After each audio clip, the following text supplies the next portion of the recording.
Welcome into Breaking Bet. It is Super Bowl Sunday.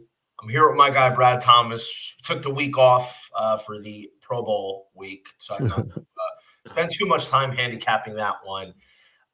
We started this journey in the summertime, late August, talking about futures for teams and players and awards and all that good stuff. And, pretty much everything has come home and availed itself. But we have one more box to check. That is the Super Bowl champion of the 2025 season. Brad Thomas, welcome back in, my friend. How you feeling about the big game today? Dude, I don't know, man. This year's kind of sucked because, I don't know if the sports books, were just trying to put too many bets in, in terms of in their menus, but it was really hard to navigate and find bets. I knew what bets I wanted, and I'm like, I can't find half of the things I know that they're going to post. And so I don't have a big list of bets this year. Also, it's two really, really good defensive teams. Yeah. So people who like betting overs, I think I have one under, but people who like betting overs, they're not going to be super stoked, right? There's not a ton of overs you want to tackle. Yeah, I mean, look, man, I really – so we've had 2 weeks to really think about this, and I know Super Bowl Sunday is one of the biggest betting days of the year, especially for people that are a little bit more casual, not just as fans of the game, but as bettors. It's hey, yeah, the Super Bowl's on, let's get some bets in. It's like putting a bet in for the Kentucky Derby. A lot of people don't bet horse racing outside of the 3 major events of the year, but it's it's a special occasion, so that's how a lot of people approach it. That's fine. That's totally fine. So the interesting thing is there's always a lot of different bets to offer, and some of it's the dumbest shit you've ever heard of in your life. Yeah, it's amusing, but at least what I've noticed in the last years, and I'm sure a lot of people would agree, not only props being offered, but the prices on them, the books are trending in that predatory behavior. Dude, yes. Of the spectrum here. So, that's also what makes it difficult. Plus, we're 2 weeks in since the line dropped, so a lot of these numbers have gotten seamed. But I've taken a look at this and really tried to do an assessment, both mentally and both on the books and, with research. I'll just say up front, I don't think this is going to be a great Super Bowl. I think obviously it's super hyped up. I think this could be either super low scoring or I think it could be a blowout. I'm just going to preface it by saying that. I do think there's some stuff that I would be looking to take advantage of. But in my opinion, I don't think this is a Super Bowl where a lot of these props are in play. Yeah. I gave out my video on RotoWire with a few plays that I thought were worthwhile.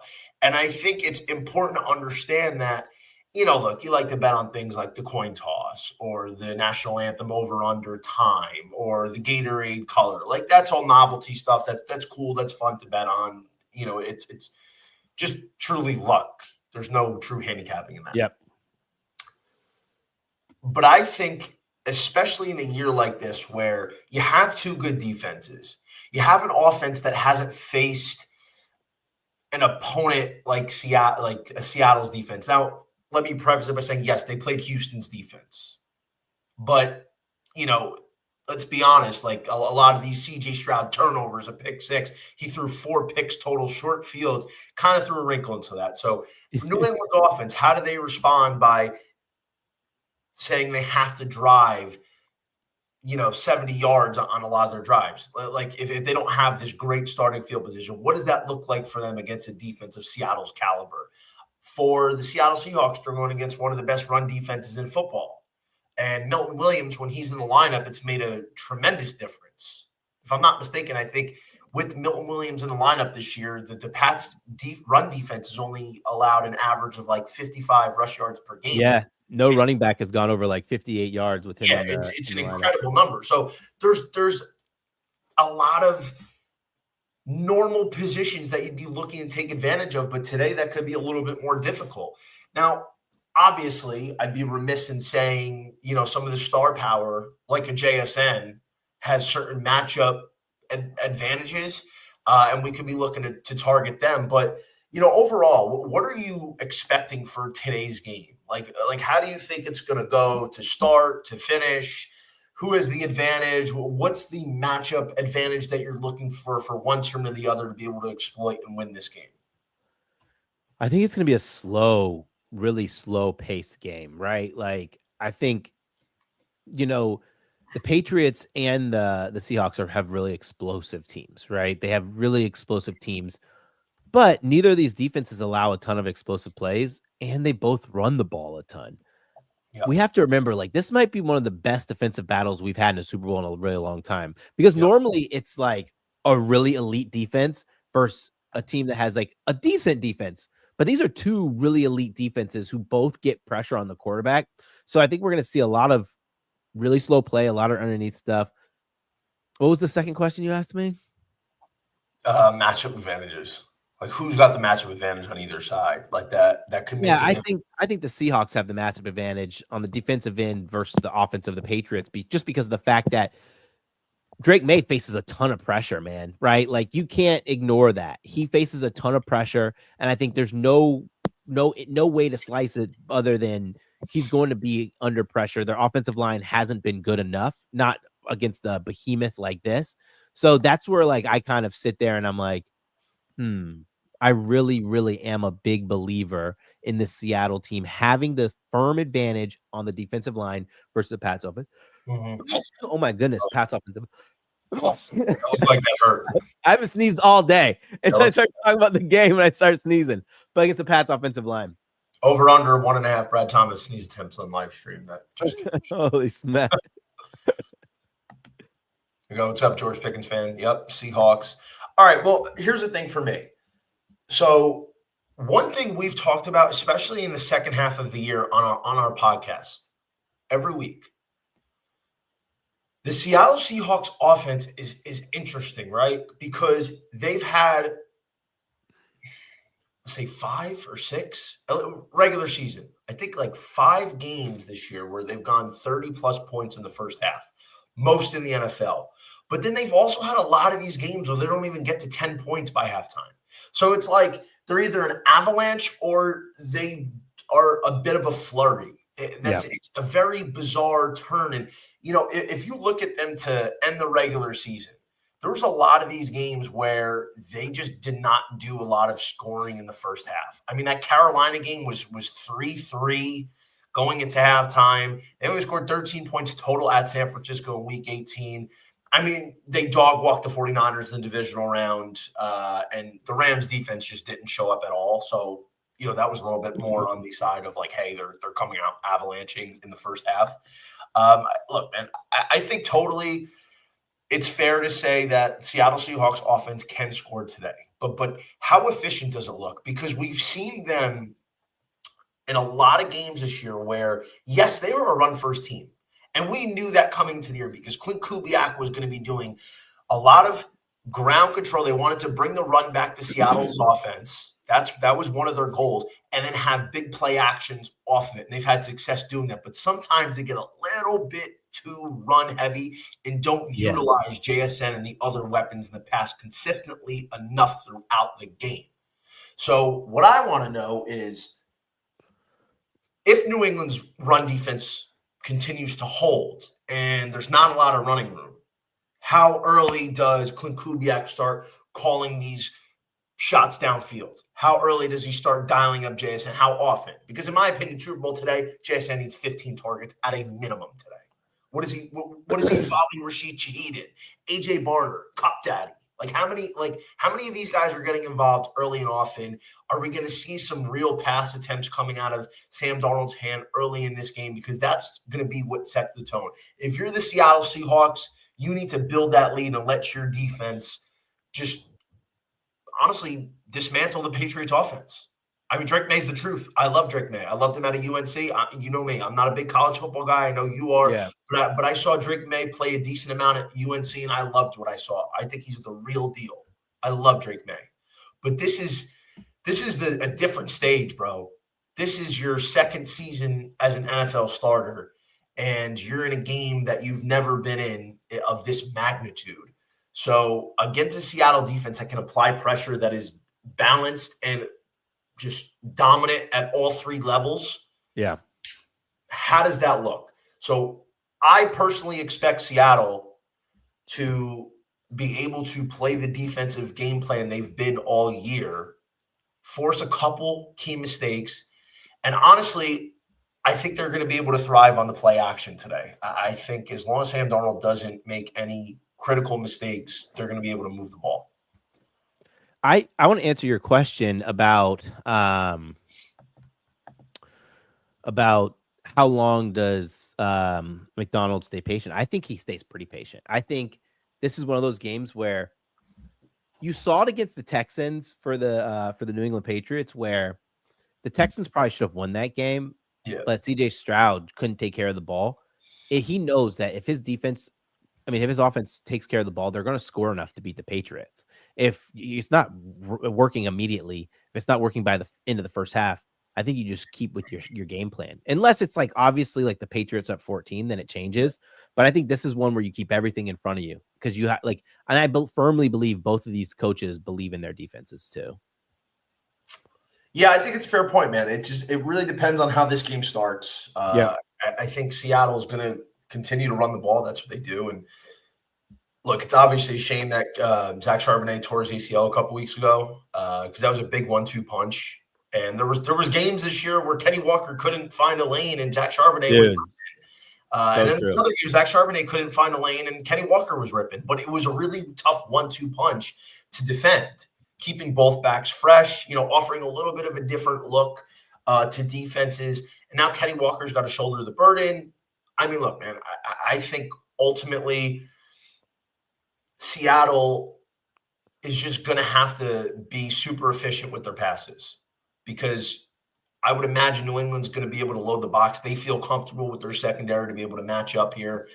But I'm expecting from the Seahawks defense perspective to be able to apply pressure to Drake May.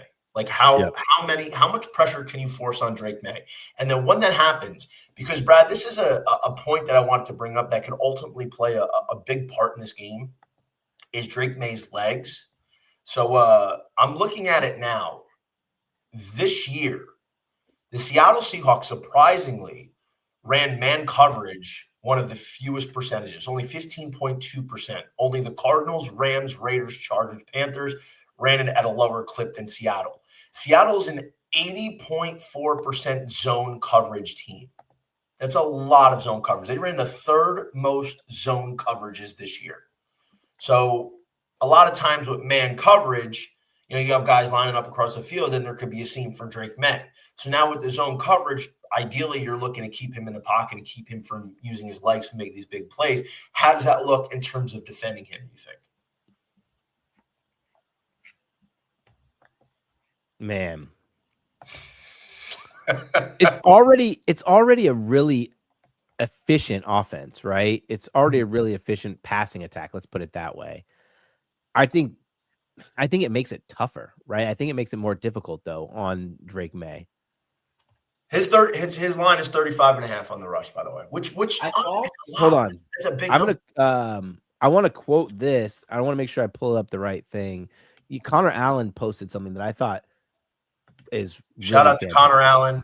Connor Allen, very, very sharp football mind. Yeah. So I think this is a good bet that kind of goes along with what you're saying.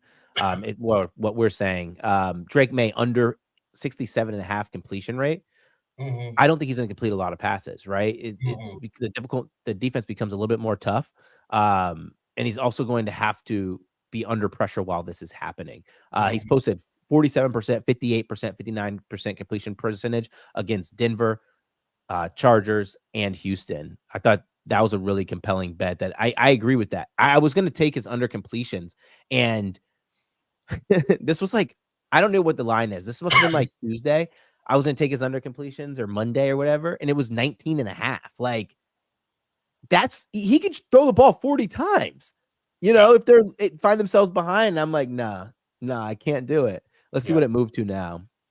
Well, while you're looking for that, the interesting thing is 20.5 now. He got sacked exactly 5 times in all 3 playoff games against the Chargers, against Houston, against Denver. 3 teams with really good defenses. Yep.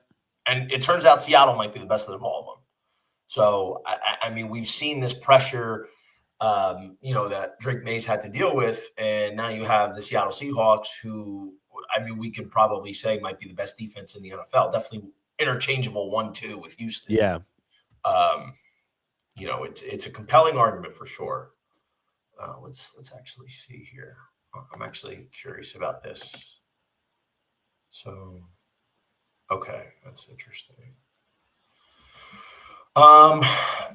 So like I said, the Seahawks don't play a lot of man coverage.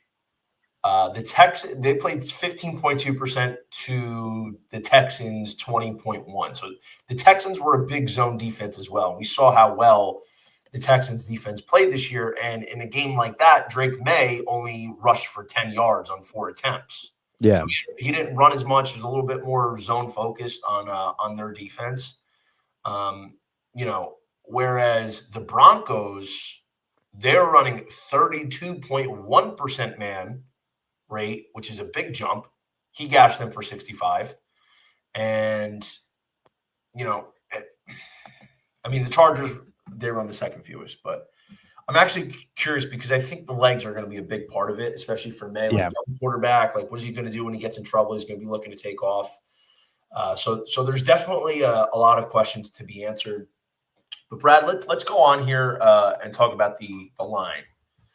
It's been 4.5 for most of the 2 weeks. There were some 3.5s, got steamed up a little bit, and it's been settling around this 4.5.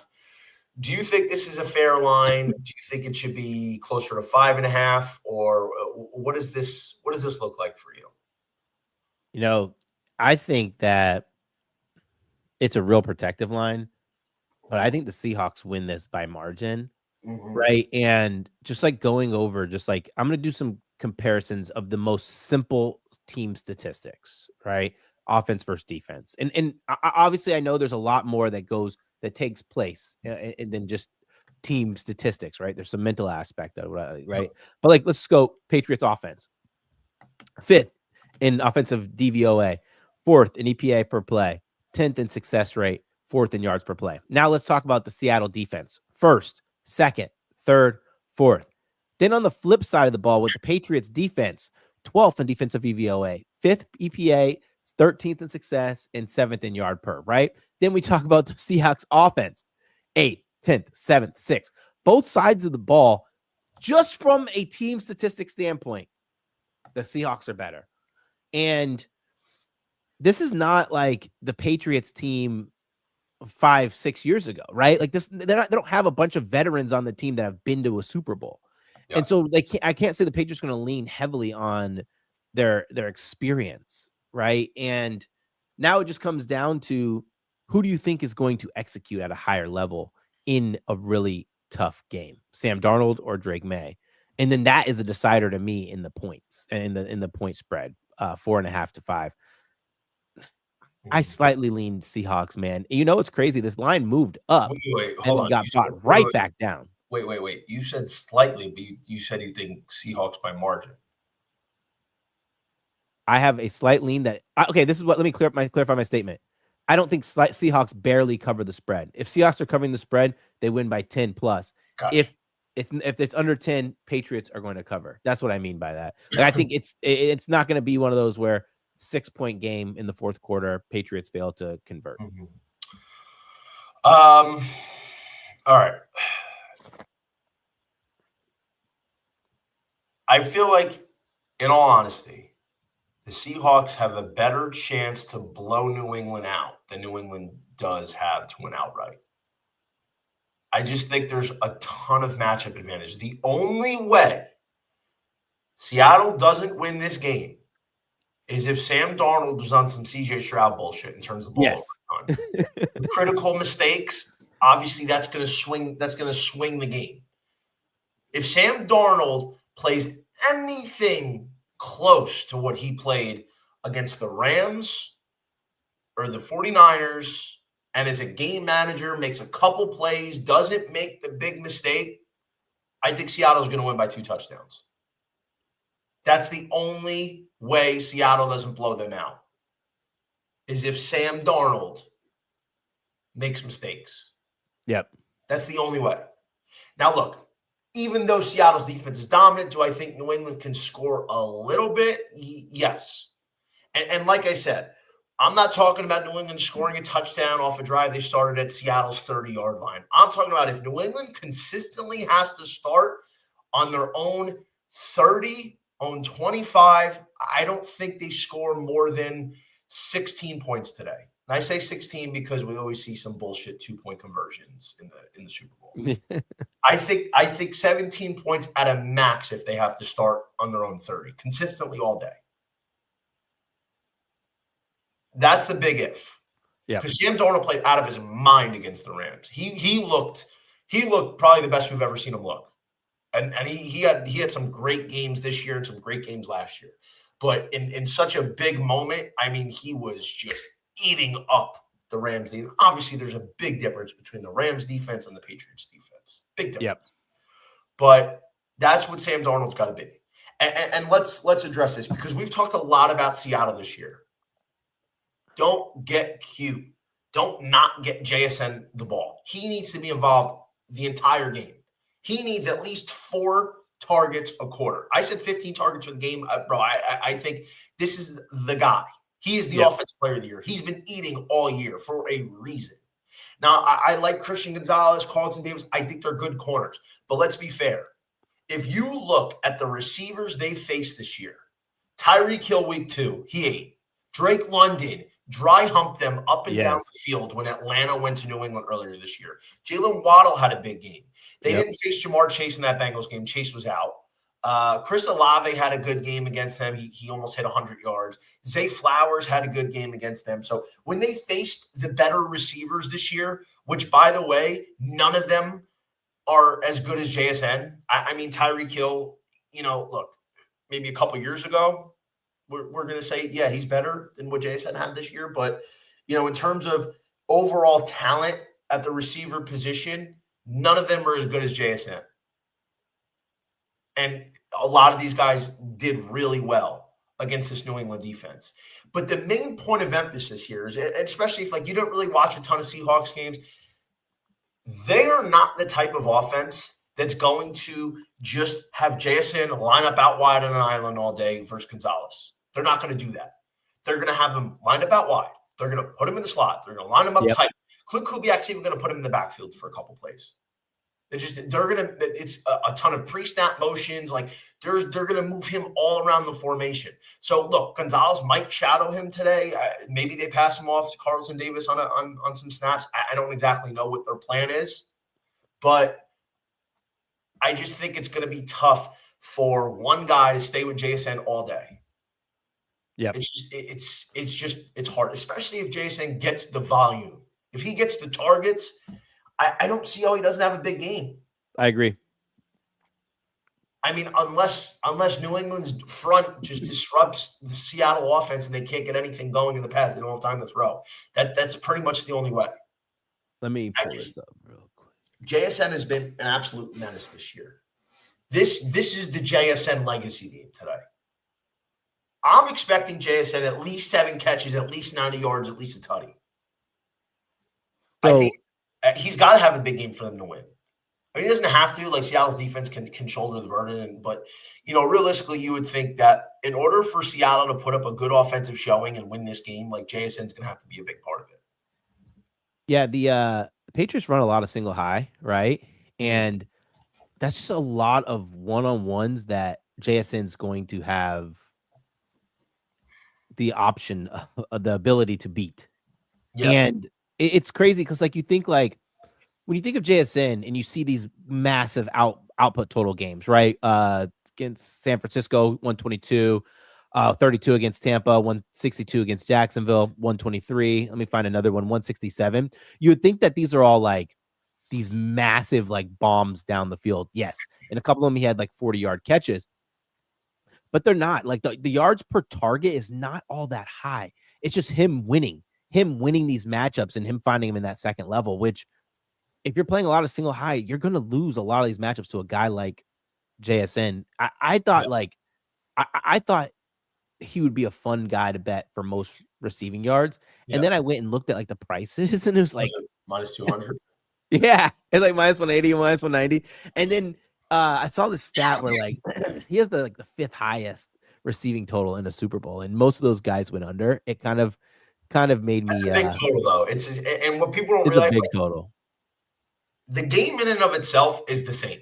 It's the same game, but it's the moment. And it's not just the players that start out a little slow. A lot of times they play tight. They're very close to the vest. It's the coaches. You don't want to Yep. make the big mistake early, so they get a little bit conservative. We've seen this a lot in recent Super Bowls where these first quarters, these first halves are lower scoring. And there's not a ton of big plays because you don't want to make the mistake. You want to get conservative. It's like a boxing match that's going to go 12 rounds. You know, the first few rounds, you're not looking for the knockout. You just want to feel out the opponent and, just keep going, get into the next round. And I think that's what we ultimately could see. I do agree with you. I think 93.5, because I think it was like 95.5. It's a big number, but he could hit it.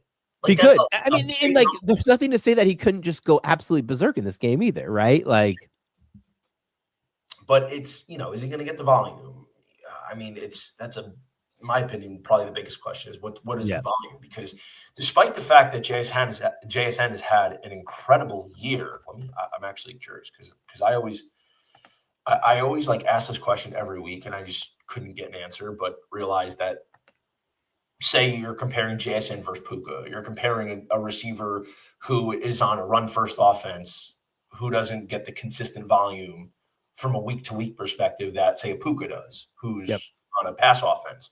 JSN, he's had, let's see, 1, 2, 3, 4, 5, 6, 7, 8, 9. So about half his games in the regular season. Well, a little bit more. 9 of the 17, he's had double-digit targets, which is good because that's the person that you need to eat. But he hasn't had more than 14 targets in one game this year. Yeah. I mean,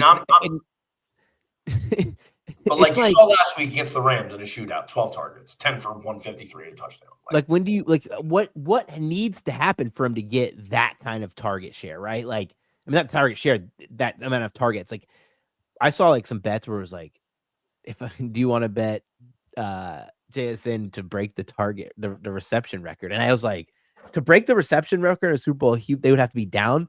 They had to throw 2 pick sixes early in the game, and he would have to haul in every target but one. Like, there's just no way it happens. I don't know. I just feel like it's just easier for me just not to bet JSN than touch him at all, right? Well, here's why I'm gonna disagree with you. I think JSN's gonna have a good game. I really do. I think he's gonna have a big game. But you think he eclipses the 100? I think he's right around there. I think he's right around there. So here's why I like this. Look, I think Seattle is going to win this game. I think the most likely cover. I would even flirt with playing an alt spread of like minus 9.5 to see if they cover double digits.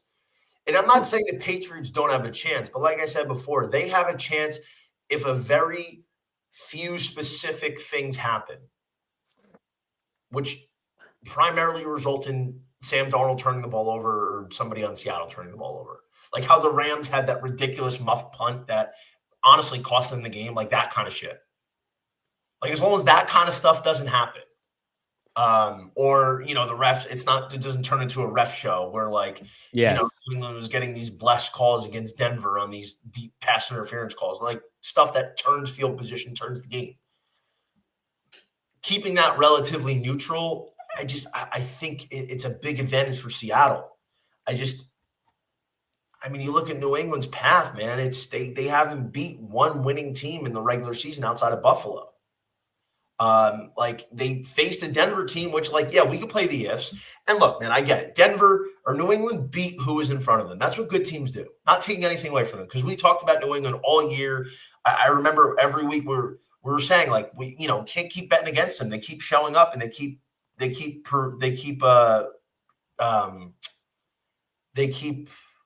delivering. So, at some point, let's see, what's this? Looks like nothing like Mac Miller. Get out of here. Chubby Mac Miller, fuck out of here. That shit.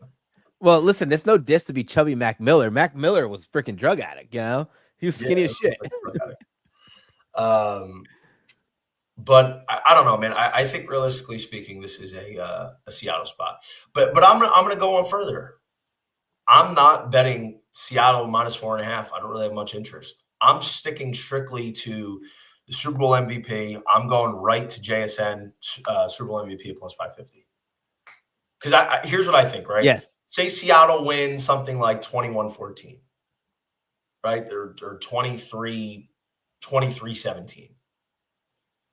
If Jason has, say, 7 for 90 and a touchdown, and Darnold goes 240 for one score and no turnovers, Jason's got the pedigree. He's offensive player of the year. He's been a dog all season long. 7 for 90 and a touchdown, I think could be enough to get the job done if Darnold doesn't have too big of a game. And you look at recency, the recent 7, 8, 9 winners of the Super Bowl MVP. The quarterbacks have primarily taken that, but that's because it's guys like Tom Brady and Patrick Mahomes and actual superstars. Jalen Hurts had an amazing game, but Sam Darnold, he's not really thought of as that guy. Like you saw, even in the Super Bowl with the Rams played the Bengals, Cooper Kupp won that MVP. Yep. So I mean, if Sam Darnold goes out there, goes 250, 2 scores, no turnovers, Jason has 7 for 90 in the score, I think it's a legitimate argument. I understand the quarterback usually gets those kind of awards, but I just think what Jackson Smith and Jigba has done this year, it's really a question. I think +550, bro. +550 is way too big. I think Jason should be closer to 3-1. Yeah, I think it's big. I think it's a pretty big number. So that's the bet I'm taking today. I'm not playing around with the spread at Seattle -4.5, even though I do think they do cover. But I'll say this though. I was talking to one of my buddies this morning, and I mean, unless he's watching this, he doesn't know I did it. He's talking to me about Milton Williams as a Super Bowl shot if New England wins. So obviously, it's harder for defensive players to win. It's only there's only been like 2 defensive players that have won in the last 10 years. Yep. Malcolm Smith, Von Miller. Was there anybody else?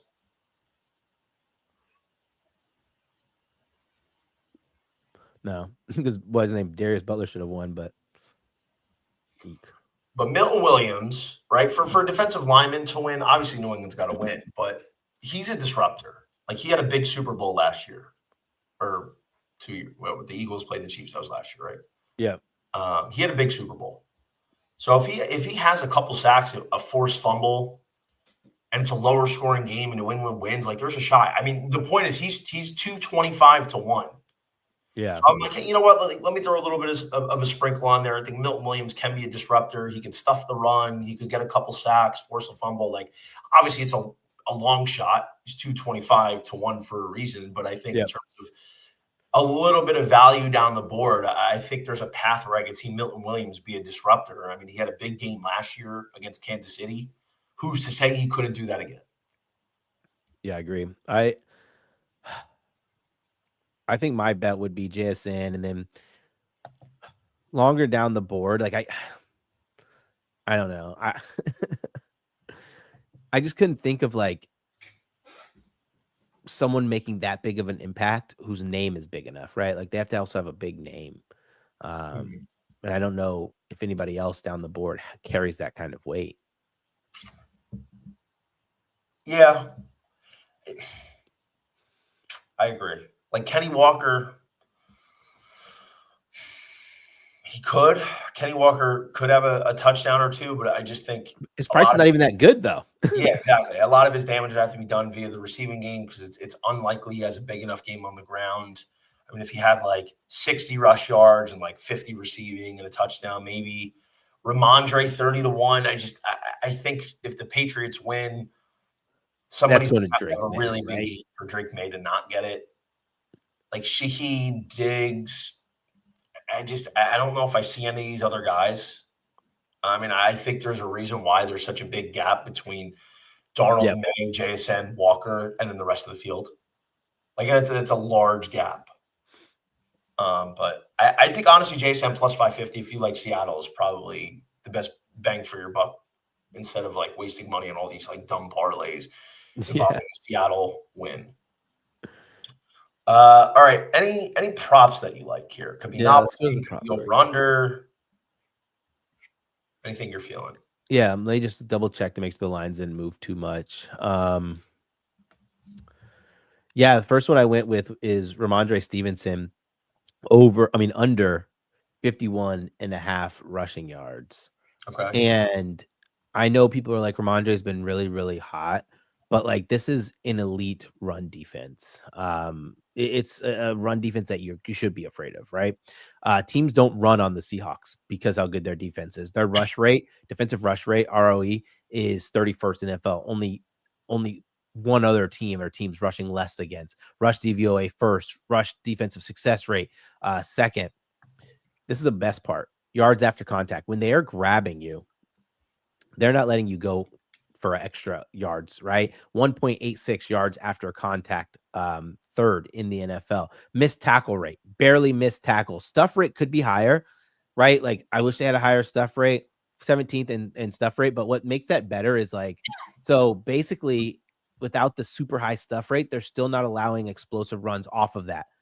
31 first in the NFL in explosive run rate. Like this is a run defense that you are licking your chops at, and the efficiency for Stevenson just isn't that good. Yes, he had a couple of good weeks, but I think this is one of those where he gets shut down. Yeah. I'm gonna hit you with a novelty prop right off the bat. Yeah, hit me. I like to bet this every year because there's always some trickery, always some stuff that goes on with this.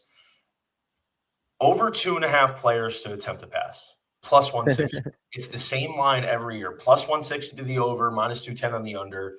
Basically saying 3 players will attempt a pass in this game. Obviously, you got Darnold and May. If God forbid somebody gets hurt or a trick play. We've seen Cooper Kupp throw a pass this year. I think it was picked off.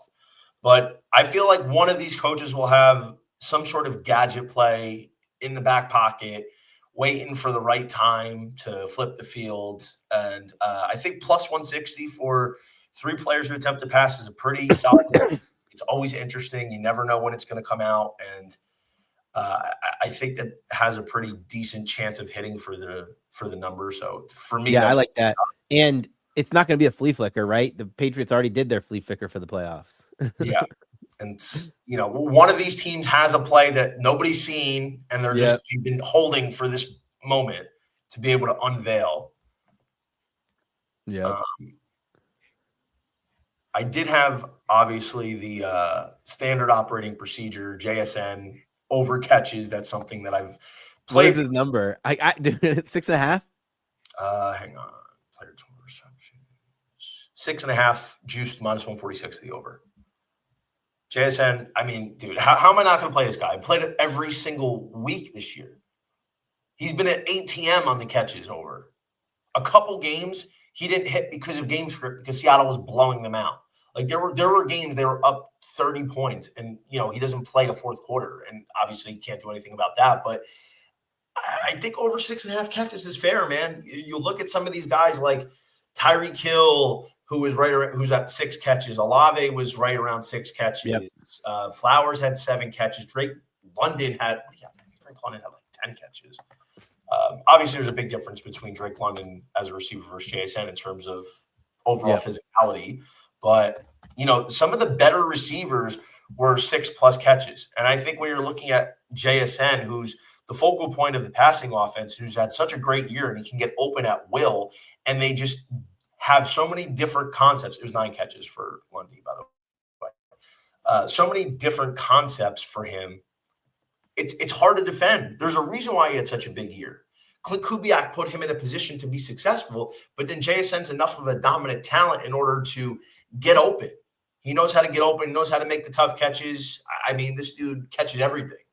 So I think JSN over 6.5 catches is a solid play there. Like I said, bro, I don't really have a ton in terms of the props. I just don't know if this is going to be a big prop game. But another one that I actually did like, and they took it off the market, and it's super scummy. I saw it for like the last few days. Do you want to know what it is? Yeah. It was Jake Bobo to have over 1.5, over a half a catch. Yeah, I took that. It was 160 at one point. Well, it was 180. It was 180 in the books. Oh, yeah. Yeah, it was 180. You're right. So you currently cannot bet Jake Bobo, at least on FanDuel, to record a catch. They pulled that. But you can record him to get over 0.5 yards. So basically, is he going to get 1 yard? Yeah. That's plus 172. That's a bet I would take. For him to get 1 yard. 14% snap share, back-to-back weeks. But it's the Super Bowl. Like weird stuff like that happens. Weird stuff happens like this. Targets in back-to-back games, 3 targets in 2 games. Super Bowl, you like to mix it up because everyone's seen everything so much. So I think Jake Bobo over 0.5 yards is an interesting look. I do too. I bet it. So compare from FanDuel to DraftKings. So Jake Bobo, 1 reception yard on DK, 1+ is plus 144. FanDuel, 1 over 0.51 is plus 172. That's almost 30-cent difference. Sizable. I'd be looking at Jake Bobo today. I think Jake Bobo is going to get 1 or 2 targets. And typically they're, double-digit yards. There's a couple games where, he finished with like 1 catch for 4 yards, but they're usually looking at Jake Bobo a little bit further down the field. Yeah. Let's see.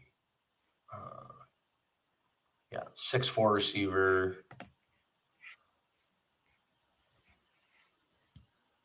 So he had 1 catch for 16 yards against San Fran. He had 1 catch for 17 yards in the touchdown against the Rams. Yeah, it's not short routes, which is really nice for the over. Yeah, it's not he's not catching screens. Like he had a 1 catch 3-yard gain against the Texans. So I mean, if he's getting the ball, chances are it's going to go past 1 yard. So I think at a plus 172, that's a really big price.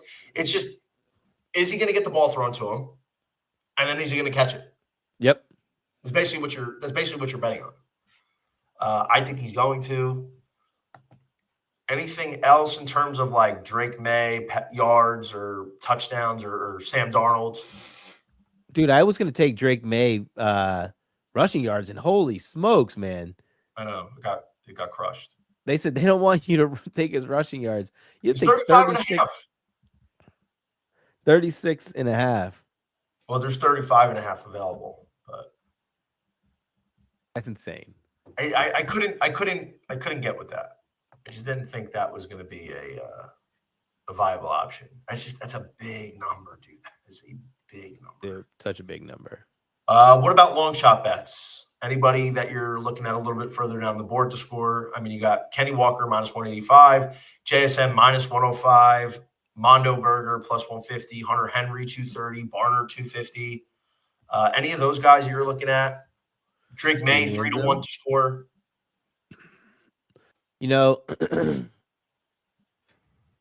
I would take something like nutty, like Cooper Kupp to score 2 touchdowns. He's already plus like 350 or something to score 1. There's 270. Oh wow, it's way down now. Damn. Yeah. This is what sucks about like the Super Bowl is like these lines have been freaking battered and tattered all week. Yeah. I'll tell you a long shot I like. Hit me. Kayshon Boutte plus 340.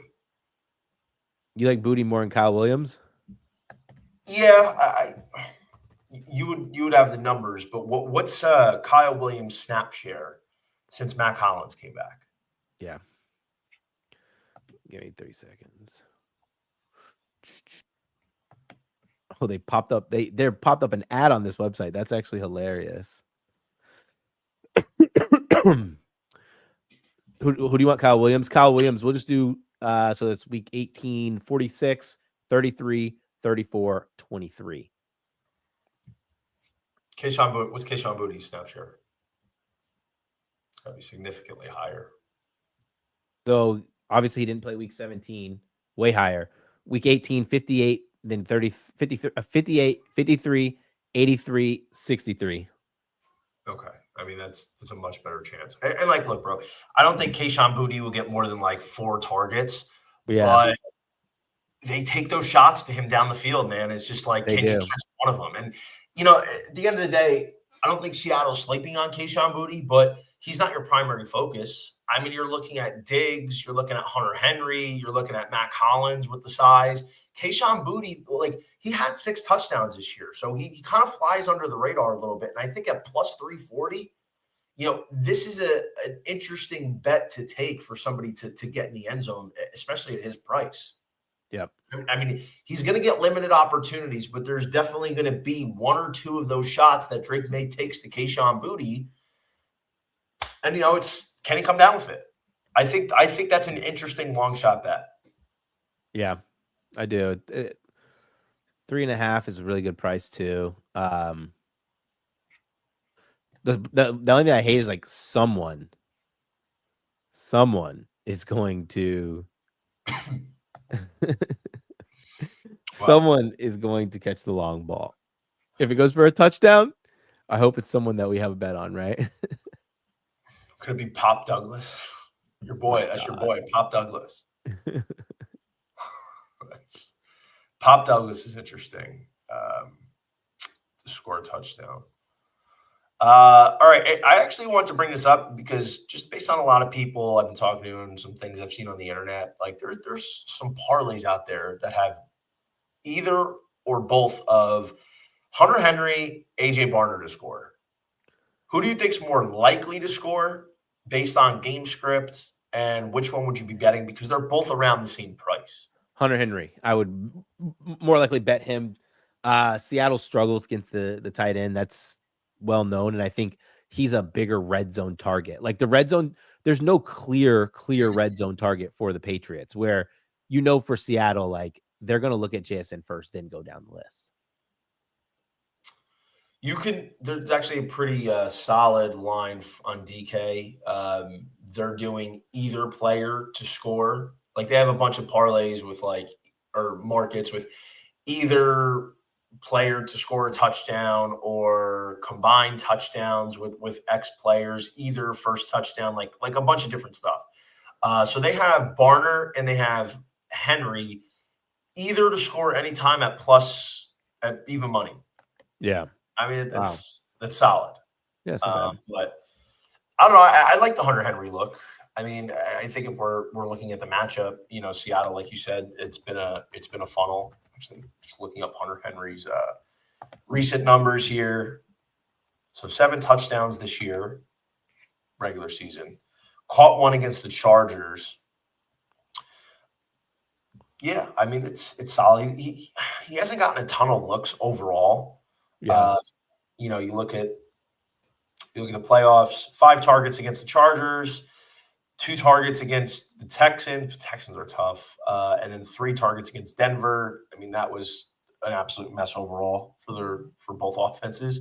He had 5 targets against the Dolphins last week of the regular season, 3 against the Jets in a blowout, 7 targets against the Ravens in that shootout. It's really difficult too to be like real gun ho about betting touchdown scores in a game that you think is probably going to trend towards the under, right? Tim Darnold, my boys Nick Durst and Joey Cows. Yeah, look, man, Sam Darnold anytime interception. Definitely. If Sam Darnold doesn't throw an interception in the Super Bowl, he's a new man. That in the stratosphere here. I don't want to put that out there. But yeah, man, I mean, pretty much that's all I have. I'm not betting on like the Gatorade color, or what Bad Bunny's gonna wear, or any of that other bullshit. To be honest, I think that stuff is best reserved for if you have the information. I did bet wardrobe changes over 1.5, just because dude's such a freaking big into fashion, and I imagine like he's gonna have a lot of guests, which is opportunities. Where did you even? I bet that on Bovada app. -105. Of course, Bovada had that. Of course, I did. Bovada would have that. Anything else, Brad, that you like that you'd be looking at? Man, that's all I have. Anything special on, say, a Rashid Shaheed? to catch like a 30-yard pass or something like that? No, dude, I didn't go crazy this year. I feel like this might be my lamest Super Bowl ever. I think Rashid Shaheed was his longest reception. Or I'm sorry, his receiving yards is 21.5. Let's see what his longest reception is. It is 14.5. I kind of like the over there. Because Shaheed's likely not catching one of these short passes. If he's going to catch one, it's going to be a deep shot. Yeah. I think that's decent. But honestly, I think it's fair to circle back to what we alluded to early. Like, this isn't a game where I personally feel like it's going to be a prop bonanza. I think, you got a select few guys that are going to hit their overs, but I think I could see this being a large under game overall, very slow churning, at least for the I'm on the first half under. What's that? 20? I got 22.5 down to 21.5, but from a number standpoint, in the first half, there's really not much of a difference between 21 and 22. Yeah. I think that's a solid look. But like I said, it's just I don't really foresee a lot of these guys hitting their overs. I just agree with you thinking it's going to be a slower moving game. But it looks like we both have Seattle winning. Little JSN MVP magic. Need that to deliver for us one time. Yeah, JSN. That'd be hilarious. But that's going to do it. It's going to wrap up a very strong 2025 NFL season for us. Brad Thomas, you have been an absolute treasure. Just knowledge, expertise. Appreciate you coming on this year. We're definitely running it back in 2026. And don't forget, college baseball is around the corner. That's the big thing about the NFL ending. We got my signature favorite sport returning on Friday the 13th. So don't forget to lock in on the college baseball VIP Discord, dubclub.win/_JohnnyVTV/ get in on it, win with me. Up 116 units since 2022. So let's ride it out. Brad, thank you so much, guys. Appreciate you locking in with us. Best of luck on your Super Bowl bets. And we'll see you back here for the college baseball next week.